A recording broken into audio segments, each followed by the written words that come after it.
Hello, I'm Jess Arce, America's dyslexia expert, and I am the CEO of 3D Learning Experts. We provide tutoring for learners with dyslexia, dysgraphia, and dyscalculia who are struggling with reading, writing, spelling, and math.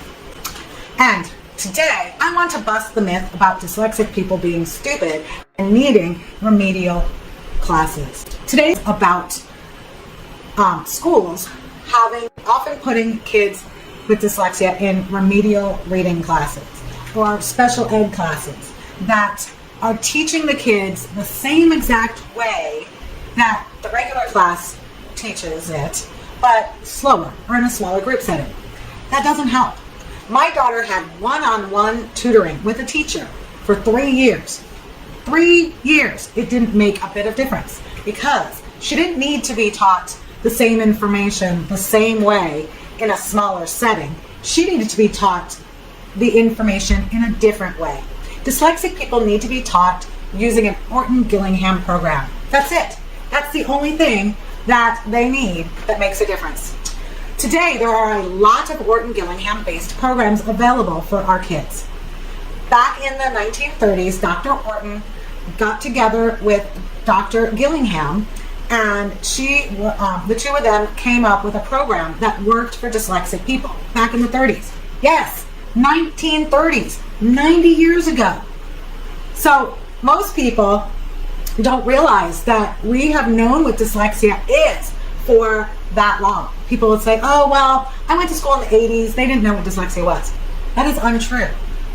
We have known what dyslexia is for a very long time. I think it actually was diagnosed in the 1800s. If I remember correctly. So it's not something new.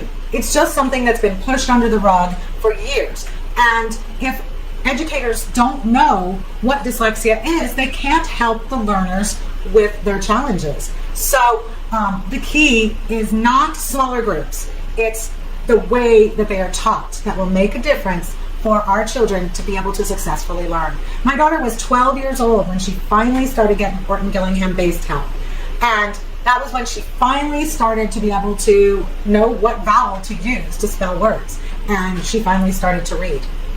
And from there, she was able to progress and be able to read probably about as well as the average person. Not as fast, but as well as the average American. Which, by the way, the average American reads on an 8th grade reading level. That's usually a huge shocker to most people. And community college books are written on an 8th grade reading level for that reason, because that's what most Americans will graduate high school being able to read on.